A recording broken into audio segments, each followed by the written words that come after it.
Fica ligadinha nessa atividade que você vai poder trabalhar coordenação motora fina, o som das letras e letra cursiva também. E é tão macio, né? É macio. Agora olha essa letra, que som faz essa letra aqui, ó. Peraí. Qual é o som dessa letra? B. Ótimo.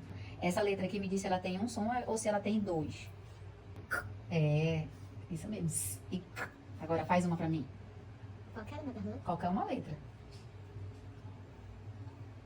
Uau! Essa é a letra S, ela faz aquele som.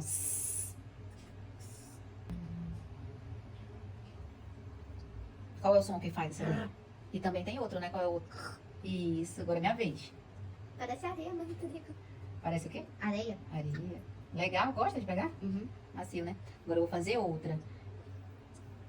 Qual é o som dessa letra? D. Isso. Letra aqui, ó. Deixa eu ver. Ah, Isso mesmo.